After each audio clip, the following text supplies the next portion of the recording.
Alright. 3, 2, 1, go.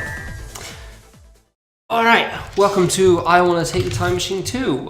This is an I Wanna Be the Guy fan game. However, if you've paid attention to I Wanna Be the Guy fan games in any way, shape or form before, you'll immediately notice that it does look quite different.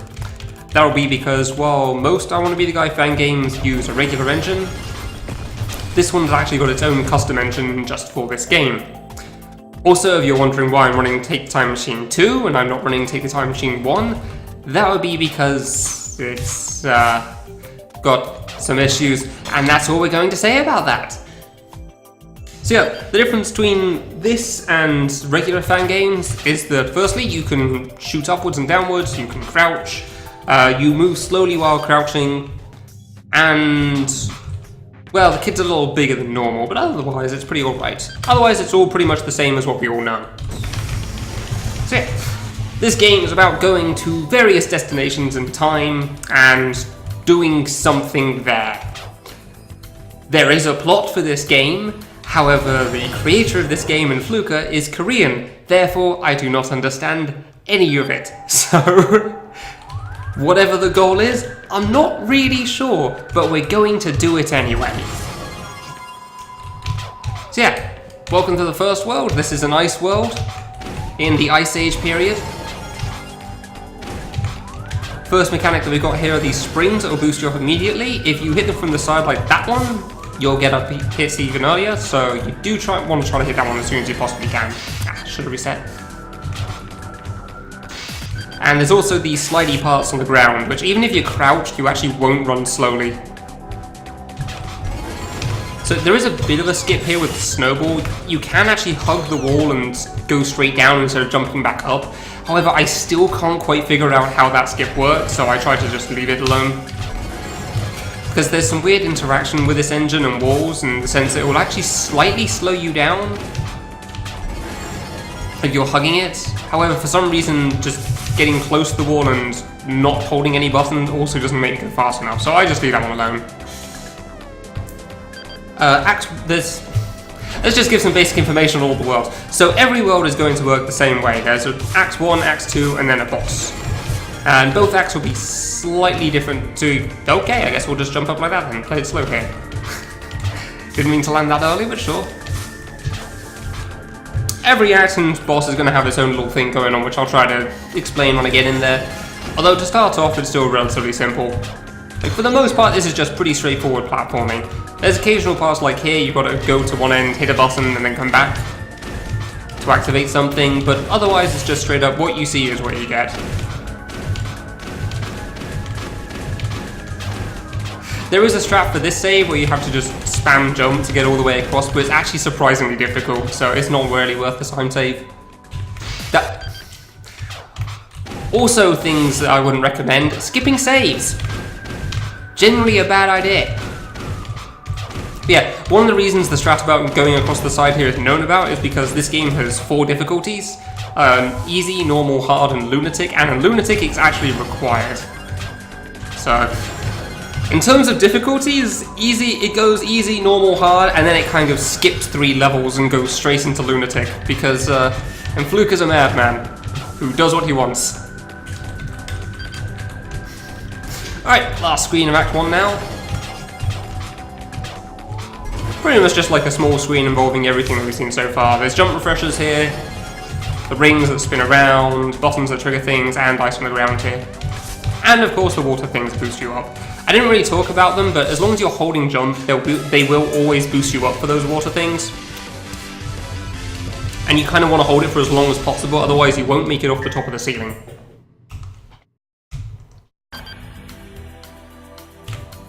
So yeah, at the end of every act, this little cutscene will play out. The screen will move over to where the next actor or the boss is unlocked. It'll spawn the thing, then it'll come back to you, and in the meanwhile you're frozen, can't really do anything. However, when the camera is trying to move back to you after an act has spawned, you are still able to move left and right, so, well, and jump, so yeah, recommended to hold a button down. So yeah, welcome to Act 2. This one's all about that temperature gauge in the bottom right, bottom left. If you hit somewhere between 95.4 and 95.7, you die. And I say somewhere because it's actually kind of random. So you can't really tell whenever you hit a temperature until it's happened. Nice! First try, good. Sometimes you have to wait for that fish to go up a second time because another thing that I haven't pointed out is that, as you can probably see, whenever your bullets hit something, a number will pop up, and that is because your bullets do a random amount of damage between 1 and 3. This is also because there are gun upgrades in this game, so you can take it all the way up to +9, but it gets stupidly expensive. Like, you can get a few thousand for beating a level on Lunatic difficulty, and the final gun upgrade costs, I believe it's 36k? So it's not really something you're going to be earning anytime soon. The first gun upgrade does only cost 100, however, the time it takes to go to the shop and come back is just not worth it, so we don't deal with any of the upgrades here. So there is a bit of a fast strat here on this save here. Now, there is a fireplace at the bottom left here that you can see that will restore your heat. However, if you're fast enough, you can actually skip it, but it does cut it very, very close. So I'm not entirely sure about this. It might be a little slow. I might be a little reliant on the RNG dying. Okay, we're good, sweet. Wasn't sure about that. That was cutting it a bit close. Saved a bit far left there, but that's fine. So yeah, the bullet RNG won't be too much of a deal for the most part, but there are a couple of bosses that can have a bit of a big effect, but I'll talk more about that when I get there. And that fireplace is useless. But you do actually have to reset on this one, like it's actually required, you can't take a fireplace early, otherwise you won't get any of the heat back, and there is no way you're making it through all of this in time. You can also skip going over here, which is a very small time save, but the time it takes to deal with it, it wasn't worth it. It makes one jump a little awkward as well, so just stick with getting your temperature back to play it safe. Nice, and then we'll take the one on the left here, so we can get the flags faster. Oh yeah, I also didn't talk about this. At the end of every act and boss, there will be a rank given to you. For the acts, the platforming, it's around under 3 minutes and 10 deaths will give you an S rank. Generally, you'll see A ranks really though. B ranks means that something's gone horribly wrong, and we don't talk about those. As far as the bosses are concerned, you'll generally see an S rank though, because you want to first try those obviously, so they take a while.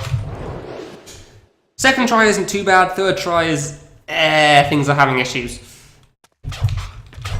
Yeah, on to the first boss. Welcome to Magnus Frost. So pretty much the way that every boss works in this game is that they have a set pattern, like there's a timeline for how their attacks are going to work. So it'll be one attack followed by another attack, followed by another attack, so on and so forth, and it will always be in that order. So it's always these falling rocks, followed by this giant boulder, followed by the laser, followed by this pattern here, so on and so forth. And then when you get to the end of that timeline, then it just loops around, starting at the beginning again.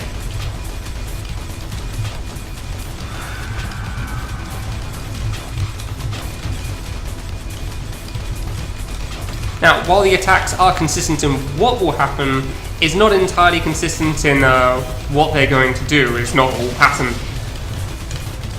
Some of it is, of course, but not some of it not so much. This has been some bad bullet RNG, honestly. Oh well. I didn't die, so that's fine. First try is always good.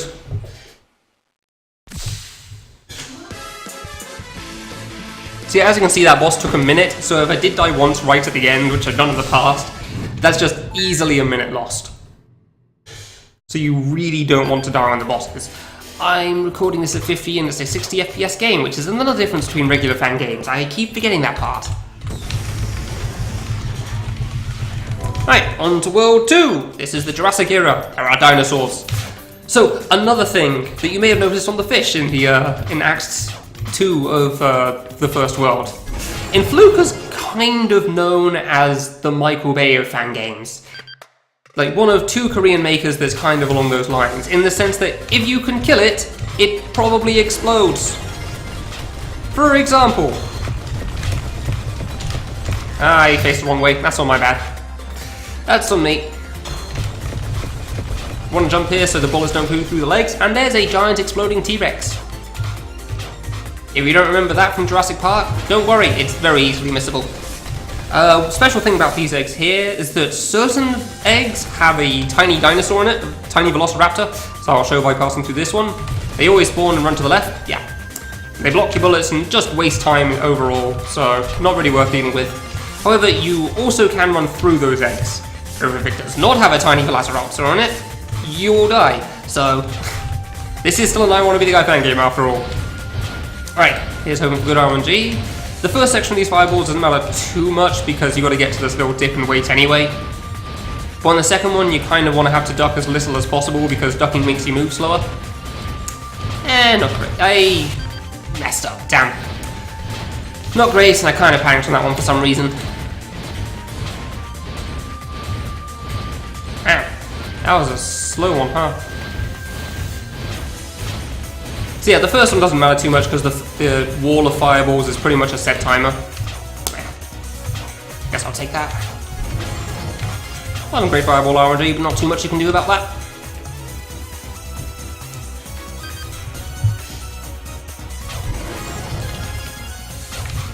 Right, and right here is our first instance of water. Water pretty much works the same way as you expect in other fan games. While you're inside it, you can jump as many times as you like. You also fall slowly, and in this water, nice, you can also double jump when you're out of it. However, there is a slight bug that if you jump the instant you touch the water, then you actually won't get your double jump, so you've got to be very careful about that. Too many times have I jumped into the spikes because I thought I had a second jump when I didn't. Right, slight shortcuts here, doing this sort of corner jump. Pretty tough. This is a regular kid that's used in most games, this would be fine. Damn. Not doing great. There is another shortcut on the right that you'll be able to see, but that jump is way harder than that corner and it takes a while to get to, so it's not really worth it. Okay, that was all of them. I'll just skip that save because this one isn't actually too bad. You just have to tap right along here. You definitely don't want to skip this save though, because you reset for the cycle, so if you try to reset a little too quickly, you haven't been paying attention, that gives you some sad times. Get the save here as well, because this one's not too bad. I mean, it's a big time waste if I die, but this isn't really something you should ever die to. Nice. Unfortunately, last time I said that, I died to the last jump before the save, so... And I'm going to carry on spamming shoot when I get up here, just because there's an egg on the far side. Yeah. It's very hard to get damage on it there, because you've got to dip low, and there's spikes in the ground, so you don't get too many hits in, but every little helps still. You don't want to shoot while you're crouched though, because it just makes you freeze up entirely. Ah, really?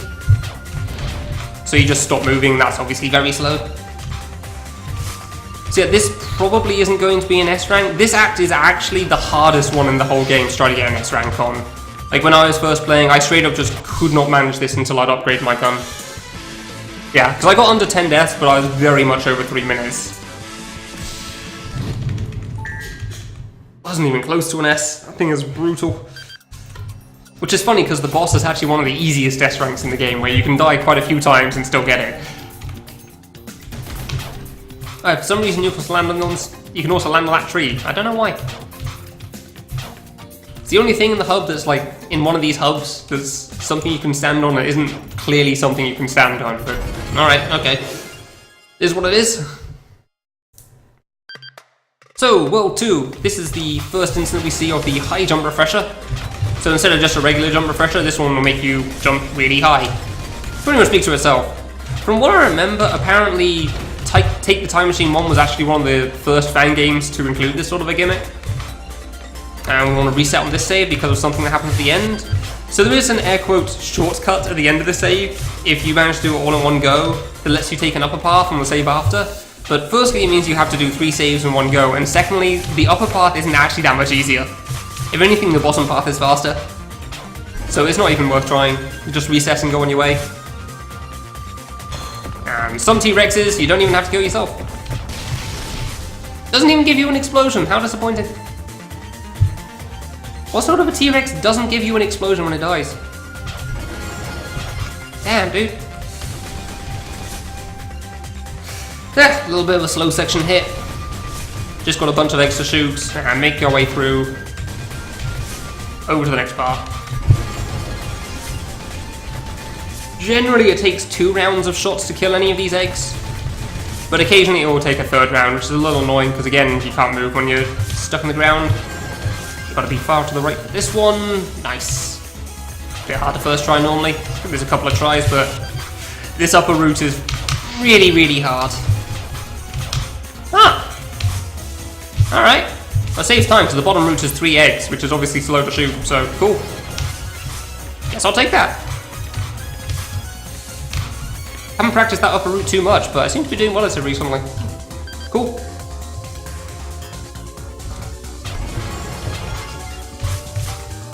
Ah. Oops.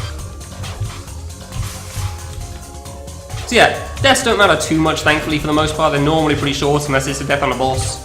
The only difference it makes is for the S rank, which doesn't really mean anything. If anything, it actually wastes a little bit of time, because it means the score takes longer to add up, but dying is probably still a bit slower than that.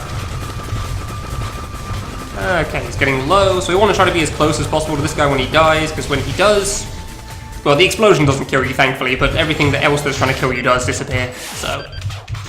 Really? Come on now. So yeah, I talked earlier about that gate jump that you could do, and here's another one. Nice, first try. I should have jumped lower. And now we're going to take a while through this one, because, like I said, this jump's actually kind of hard. There you go. Alright. I feel like I'm doing pretty well, so I'll just show off something quickly that's hidden in the game. So every world has one, air quote, meme thing. Some sort of reference of some sort. Alright, so I'm not saving so much time now, but oh well. I want to show off at least one of these. There was one in World 1, but that one's actually quite a difficult jump, so...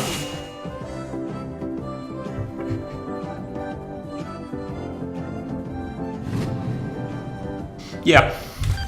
They're all pretty silly things like that.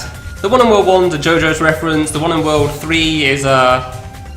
Haruka-des? I can picture it in my head, but I have no idea where she's from. There's some weird references. There's a Swan Person World 4, and World 5 has Ken. Wait, this was Act... that was Act 2, yes, okay. No, a lot of death there, huh? Oh. A little slow, but that's fine.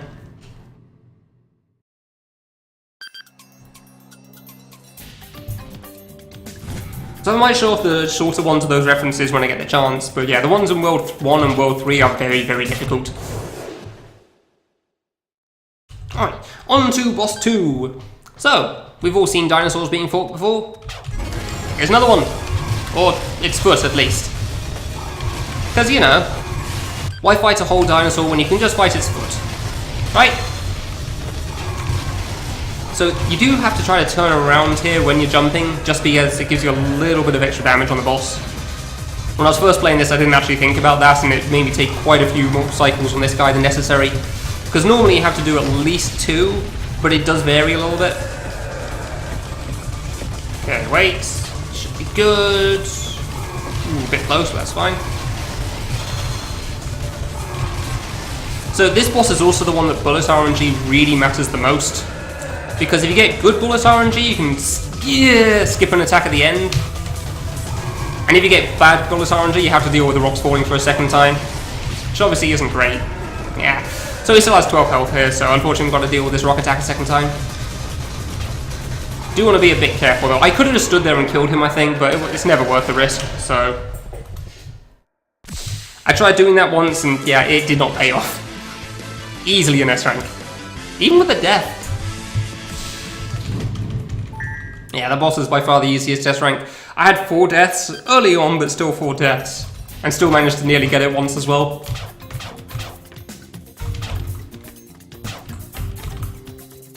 Right, World 3, going forwards in time a little bit this time. The near future, or the ruined future, depending on how you want to see it.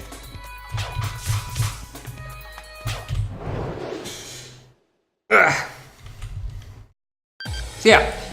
This is the first world that we get to see with platforms. Nice, first around the corner, good. For some reason the hitbox of this kid's a little weird, it is a little like lenient in some way. Unlike regular fan games where it seems to be pretty much all the sprite will kill you. And like trying to get through that corner, you're actually going slightly through the spike on the left. Not the spike above you for some reason. Like I said, hitboxes are a little finicky. Which I will definitely point out in World 5 Act 1 at one point. That's an experience. Yeah, the arms here spinning around unfortunately start in a random position, so you just kind of go for it and hope for the best. Yeah, that was a really bad one. Yeah, well, it happens. So yeah, there is a slight trick on this first save here that you actually have to do on hard mode, which is that you just don't use the extra jump refresher here and just fall all the way down immediately. Excuse me? I know I hit that block. We also want to reset here because there's platform cycles going on further above us. And we really don't want to miss those. So yeah, if I'd managed to not die at all, this platform would also already be starting to move back to the right, but unfortunately I didn't, so we're gonna do that. Hopefully this isn't too slow. Good. Ah, I jumped too late, damn it. Again, it's a very small time save there, but it does save a little bit. Now on this next save is a strat that's required on Lunatic difficulty, which should speak volumes on how silly it is. I'm going to first try it. Why am I doing well at that drop? What the heck? I don't get it. If I first try that in a marathon, I'm just going to be silent for a while because I'll have no idea what to say about that. What? It took me like 15 last time. Okay, yeah, cool. I don't get how I'm getting that drop, dude. Ah, come on, not this thing. There we go. So yeah, this thing here, just jumping up to that platform there, is actually the first time I figured about the wall thing. Because it turns out if you're holding left and hugging the wall, you actually can't make it up sometimes. And you really want to try to get this jump here. It's actually frame perfect, I think. Either single or double frame perfect, but you really want to land on the platform first, otherwise it bounces back and takes an age to get back to you. Thankfully it's also right at the start of the save, so you don't have to worry about it taking too long to retry. Right, and welcome to our first introduction of helicopters. The hitbox of these helicopters is the main body, but as far as I can tell, the main body also tilts at an angle, which makes it very, very finicky to try to deal with when you're first learning them. Honestly, even after as long as I've spent on these, I still mess it up quite a bit. You have a little bit of acceleration as well, which is why I tapped down at the end there. Just to like remove the acceleration upwards. It's still pretty decent, I'll take that.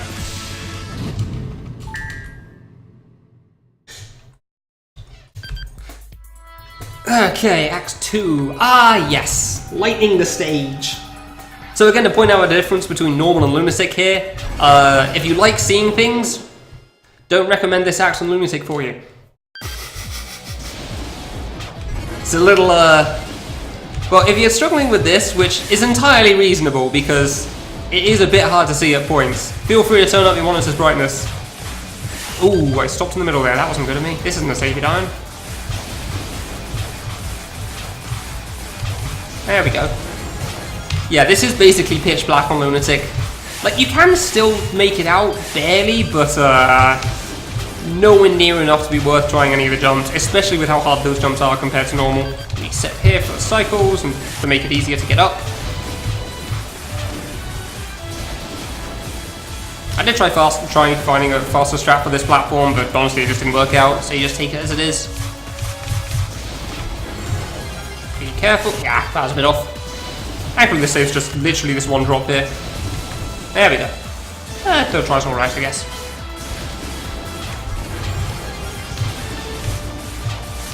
Don't need to deal with that jump refresher, you can just go straight on over. There we go. And on to our next helicopter.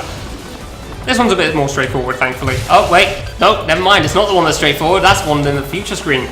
No, this is the one that's actually kind of a pain because you kind of have to jump through an explosion. Which is understandably a little hard to read.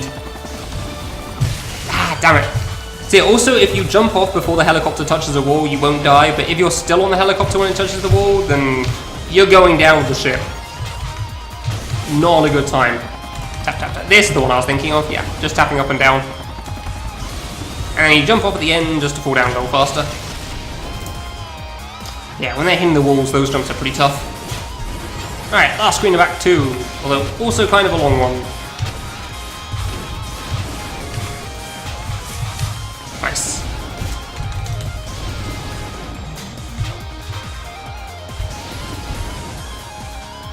Wait a little bit. That's pretty good, yeah. That seems like a decent spot to go from. So yeah, just some straightforward platforming for a little bit here. Before we get back to the helicopters again.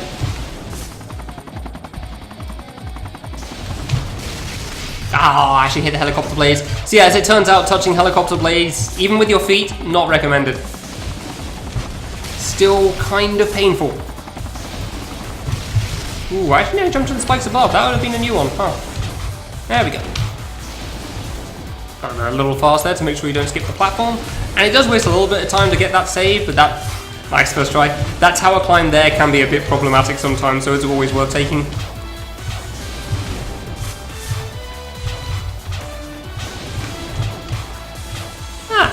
Good RNG on the arm as well, could go just straight for it. Nice.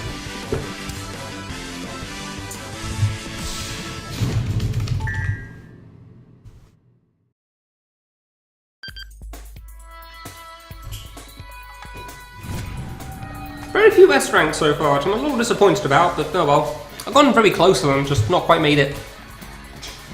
Bit of a shame, but it is what it is.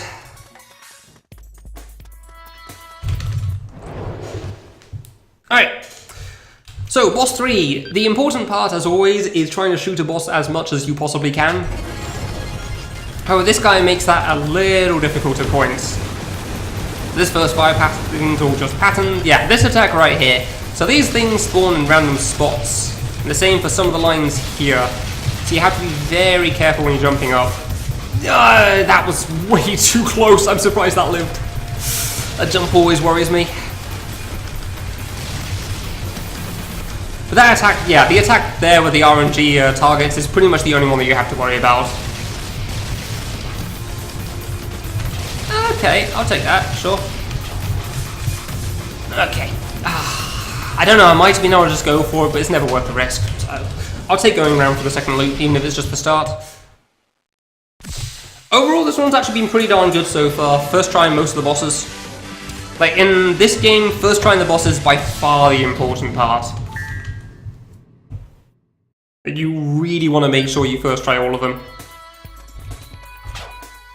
How in the heck did I first try the drop in Act 1? The hell? Alright, all the way back this time. So this is the Precambrian era, which I definitely didn't just read off the title screen because I forgot the name.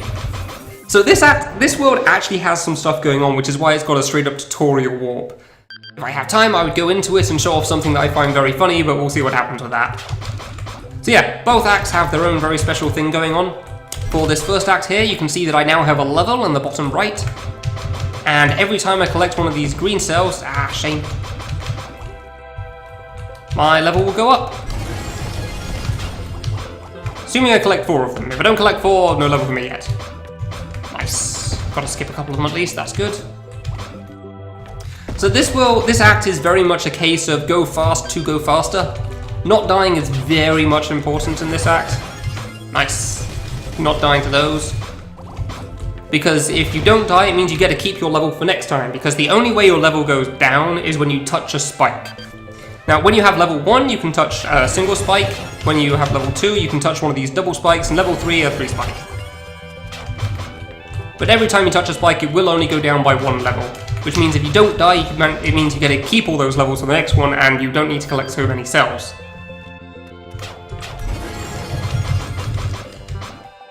So for example here, normally you'd have to go running around like a headless chicken trying to collect all of them, but thankfully you don't have to worry about that here. And wait for these guys to shrink, nice. Thankfully when these guys are shrunk, you can actually skip the second loop around this, just go straight forward. This save right here is the perfect example of go faster, go faster. Not dying is very important in this save, because otherwise you have to go down in all these little gaps here. And if you don't die, you already have the XP to go straight to the end, and just not care about any of it. Saves an awful lot of time. May as well pick that up because you can't skip past these guys, and if you can, I haven't managed to find a way. Nice, very good Act 1. Yeah, this world is a very short one, as you can see. But the first act took under 2 minutes, compared to some of the other ones, which took around 3. And the second act is a very short one as well. Although the second act gets its own gimmick going on. So in this act there will be red, blue and green circle things. I've completely forgotten the name. And then you'll pick up eggs to, and I quote, get their pheromones, I believe it is. So if you have the right coloured pheromone, you can pass through the right coloured circle. Makes sense, really. It's a pretty simple concept. Which is why I ran into that with my face. Good. Well, that's fine. First save isn't much of a long one. Which is why I've decided to repeat it at least 3 times for good measure, just so you can get the hang of this egg gimmick going on here. So I mean, I get that it's hard to see it all the first time round, and we're definitely not going to be seeing it past the first save, as you can tell right here. So yeah, you have to pick up that blue egg there, otherwise it's going to bite you in the arse later on. And Fluker manages to do that a few times in this act. There's a couple of cases of you have to pick up the egg now so that you don't pick it up later. Which has definitely caught me off guard when I was first playing this game.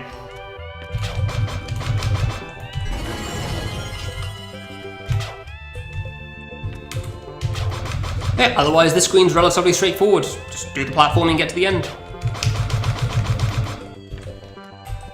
I guess I'd probably hit the donation button here.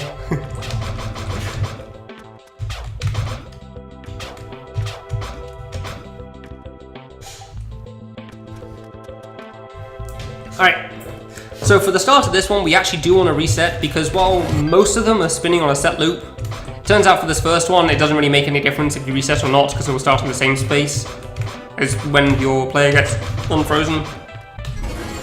And the same goes for resetting on this, it doesn't really make a difference, unfortunately. We do want to reset on this one. Wait. Yeah, we can just skip that, can't we? Yeah, I recently found out that you can actually skip that red egg there. But you can... Oops. But you can only skip that red egg if you're holding the left or right buttons and hugging a wall. Because for some reason, that's the thing. Yeah, I really didn't want to die on this, but oh well. If you're on... Ooh, that was a bit close. If you're not hugging the wall here, then you actually... What are you thinking?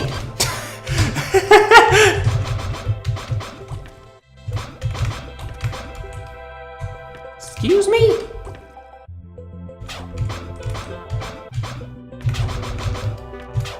Yeah, you get the blue one, you go to the end. Oh my god, yeah, okay, that was the issue. So you've got to actually touch this one, but for some reason my mind blanks a little bit.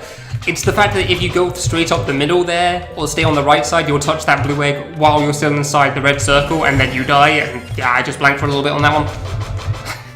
You're meant to hug the left so you don't touch the blue egg too early, then you touch it, and then you go back. Ah, damn, that was always a bit difficult. But yeah, otherwise that's all of this act though. As you can see, there's the flag at the end. This jump over the red things here is actually a little difficult, because the hitboxes are a little finicky, but other than that, this save's pretty alright. Nice, alright. Yeah, that one could have gone a lot better. Oh well. On to the boss. So the main bulk of this boss is actually a giant pattern, which thankfully is very, very easy once you know the safe spot. After that is just hoping for good RNG at the end, because as you'll see from the start, because you can't kill this boss in a single cycle, you have to go for a second loop. Yeah, as you see from the start here, this guy will spawn in pretty much any spot on the ground. So I'm trying to make sure that I'm still moving slightly away from him, just so I don't have to worry about these green things so much, while still hitting him as much as I possibly can. Ooh, definitely don't want to miss that. Nice, okay, that's decent. So yeah, just stand here, and now we're going to wait for like 30 seconds.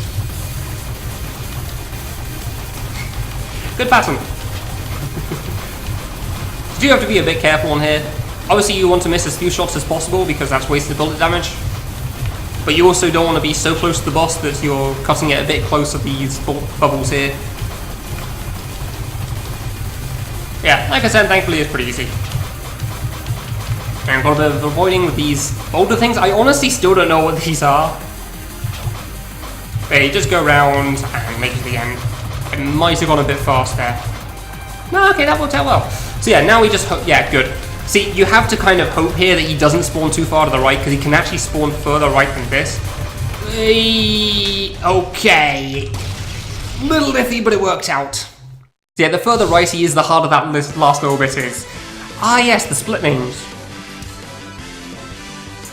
UFOs can be a pain when you're first playing this. especially in the second act, but we'll deal with that again when we get there. Meanwhile, we get this long, relaxing swim all the way to the bottom again. Right, and now over to the far-off future. So this game is now XCOM 2, the aliens have invaded, and we have failed horribly.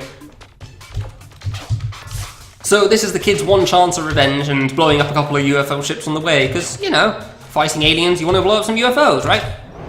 Whether they be yours or somebody else's. So the first act also introduces this gimmick of the electric blocks here. So pretty much just all cycle-based things. Did I say too far to the left? No, okay, we're good. So it's just a bit slow or something? Weird. Whatever.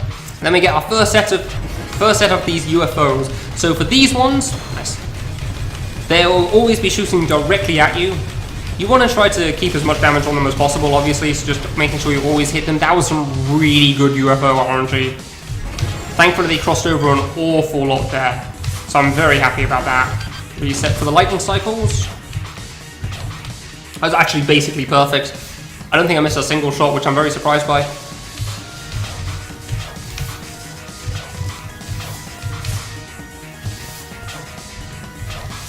Cool. Always a little wary on that part. Right, reset immediately after you hit the save, because having a reset there and miss the save is not a good time for anybody. Basically, there's a lot of resetting for cycles in this act, like here. And then we get our second set of UFOs as well. So these ones will always shoot mostly downwards but at a slight angle. And the more of these guys you kill, the faster the rest of them will shoot. So you kind of want to get as many of them to low HP as you possibly can and then start finishing them off. But depending on like how the crossover works and yeah, like there, really? Sometimes you just can't get a good crossover and you have to just try to chase after them a little bit. Ah, shoot. Because yeah, if they're too far away, you have to try doing diagonal shooting, which isn't easy at all because you have to just spam pressing up. I'm not entirely sure why that works in the slightest, but it's an option, and I'm grabbing all the tails of these right now. This is way more deaths on this section than I'm used to. Let's just pay a little bit more attention than normal, I guess. The explosions don't make it easy to see these green lines sometimes either, which isn't helpful. I think you... yeah, you still got a lot of health left. Ooh, a bit close. Thankfully they do disappear when the alien ships are all dead, but yeah. The instant that ship starts going back to the right, there was a very decent chance I wouldn't have been able to shoot them for a while.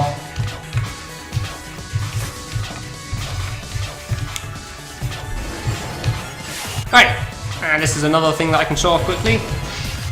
Assuming I can do this landing, which is actually kind of a tough jump, trying to land on the edge of this. But thankfully it's also right at the start of the save, so it's worth it. There was the World 4 secret's pretty easy to get as well, but it also loses me all my XP, so it's worth it to just go for it. There you go.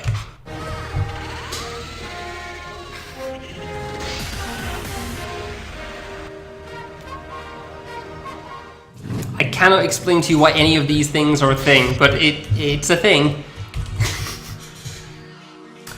So yeah, on this first save here, you actually want to not reset for once, because if you manage to do this perfectly on your first try, the platform moving up and down on the far right is actually going to be in the perfect spot for you to just go for it, even though you can't see it. Yeah, exactly. Nice. And now for UFOs are the bane of my existence. So this save has been a bit of a problem for me in previous marathon runs I've done. Not because it's difficult, but because this platform is a giant pain in my ass. See, you can probably tell the save takes a bit of time to get through, and when practicing for this beforehand, I didn't think it was going to happen for a while, but yeah, that was on me. Keep getting away from one there. But yeah, sometimes you'll jump at that platform and just phase straight on through it. Being slightly slow. Nope.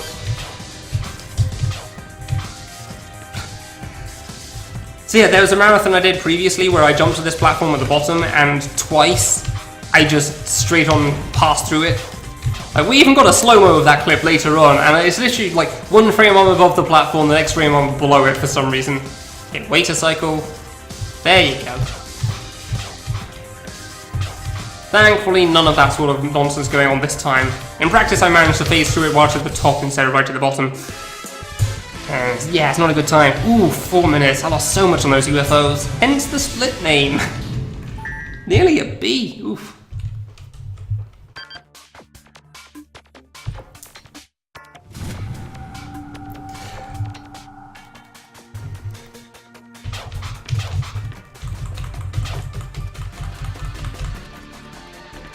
Alright, so on to Act 2. Now we've had our fair share of blowing up UFO ships, instead we're going to control some of them. The hitbox of these ships is like the middle of the top part of it, which can be a little difficult to line up sometimes, but generally it's okay.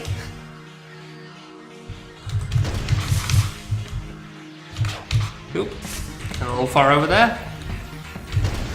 But it can make a couple of these sections a little difficult because you've got to thread the needle with these UFOs so you can keep them further in. Thought that was going to be a bit low down there, nice.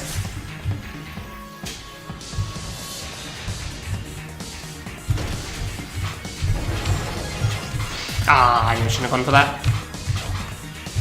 So there is a strat on this where you can actually go over the top of the lasers for some reason after this little platforming section here, but I never actually learnt it and the regular route is pretty easy for me. So I'll just stick with that still. Going over the top isn't any faster because the UFO ships have a constant speed, but yeah, I just prefer going through this. And this save here is kind of a pain in the ass for a lot of people when first playing this, but as soon as you learn that holding jump will immediately jump you out the UFOs, that strat is really easy to pull off. But that UFO tower was also kind of part of the reason for the split name at first. Alright, so we're actually going to not take the next save because there's a fast strat we can do here. So there's a UFO on the far left, which that trigger will open up the electric barrier, and we can use this to get up. Ah, I didn't get it. So if you manage to get back in that UFO immediately, it will shoot upwards for some... Okay, I guess I'm getting tried again. It will shoot upwards really, really quickly, and I have no idea why. I haven't been able to replicate it with any of the others because you don't get enough distance. Well, I got the height.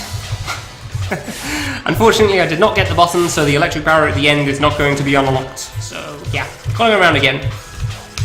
The other thing about this is, not taking the next save, it's still around as fast doing this section as doing the next save legit, because you have to do 2 loops of this part anyway. Nice. Ooh. Okay, that one's a little iffy there. I'm pretty sure my kid was outside the UFO for a while, but sure. I missed.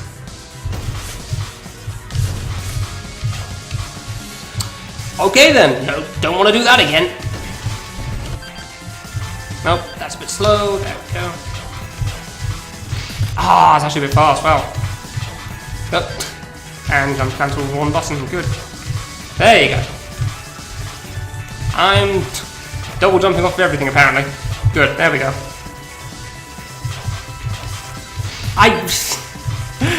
Apparently I chose a bad time to record this, huh?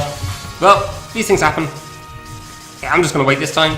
Play it nice and safe. There we go.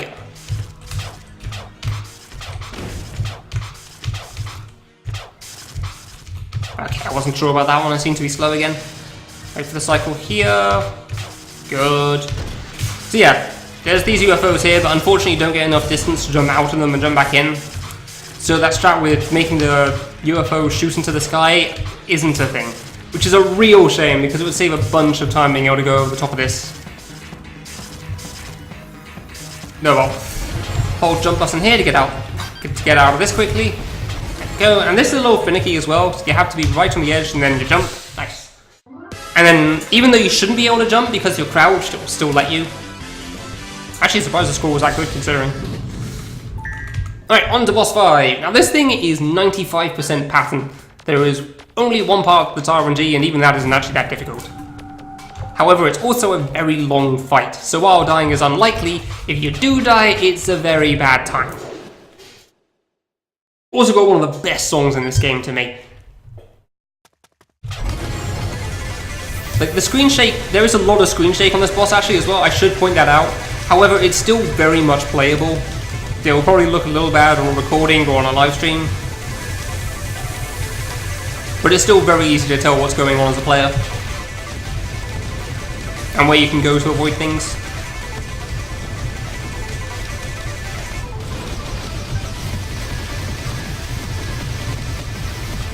Alright. Yeah, this giant pattern here. 1, 2, 1, 1, 2, jump. 1, 2, 1, 2, 3. Nice. And then we loop, except on the left-hand side. Obviously there's strats to end up on the left-hand side, except on the right-hand side even. I am good with words. But yeah, obviously there's strats to end up on the left instead of the right like I do, but this way works for me.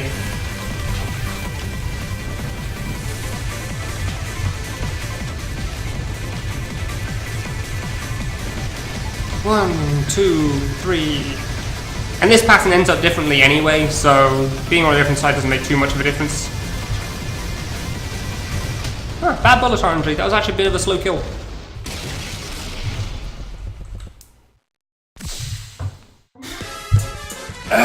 Now for the game ender. So, on the way to the final boss.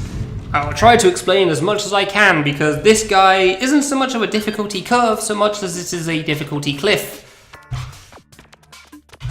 To give you a decent idea, when I first played through this game, the bosses on average took me about 15 minutes. This guy took me 2 hours. Which, when you're used to the bosses taking 15 minutes, and with how much there is to learn on it, is quite exhausting. It definitely felt longer than it was. So yeah, Valak. This guy has 3 phases to him.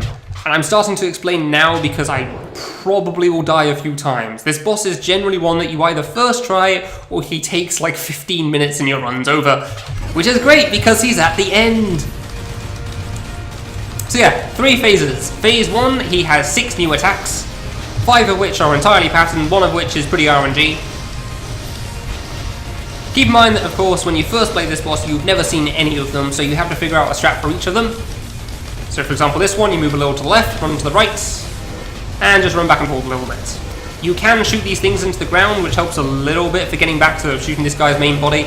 Ah, the RNG one, nice. Pretty decent, alright, I'll take that. I can't really explain all of the attacks beforehand, just know that I've practiced this guy a lot. At half health, at 600, he will start spawning phase 2 attacks, and he'll alternate between phase 1 and phase 2. And you cannot see any repeat attacks until you've seen them all in phase 1, unless you hit the half HP barrier. Now, the phase 2 attacks are 5 new attacks, which are all based on the previous 5 bosses that we saw earlier. For example, this one is based off of World 4, and is also one of the biggest problems for me. Hopefully it doesn't cause an issue. I had to go up pretty early there. Okay, that's good. That was generally a bit of a problem. Now it'll be a phase 1 attack, because that's how this works. And it'll be another phase 2 attack. And you can see he's smoking. Oh, we're already in phase 3. So you see that purple box? Ooh, close. In the top right. That means my controls are reversed. So left is right and right is left. You have to be very careful on this one too, so that's why I'm being slow. I guess I'll take this. I don't have much of a choice. So on every phase 2 style attack now, my controls will be reversed. Plus 5 is a bit iffy with an RNG. Okay, that could have been worse as well. Don't be the short one. Damn it. Straight back to reverse controls. Wait, actually that's boss 3, this is boss 2. Oh, that was beautiful. I didn't even get to explain half of the things because we didn't see half the attacks. I can live with that. Yeah, 58,000 for a first try. That shows how hard that guy is. He gives you a few deaths before you lose out on the S rank. And time ends when you press the jump key to enter the credits. You got the that guy can take a bit longer than that. I'm honestly surprised I first tried, as he is very much a huge problem. So yeah, a lot of things in this run can go kind of badly, mainly on the bosses, and it wastes a lot of time. Thankfully things went pretty alright here. But I'm probably giving a high estimate because of how much I know can go wrong. But otherwise, yeah, I hope I got a decent explanation of this game off. And that you enjoyed watching this submission, and hope you enjoyed Time Machine too. I'll let the credits play out, but yeah, afterwards it just goes back to the title screen, hard mode unlocks, and it says thank you for playing. Yeah, thanks for watching.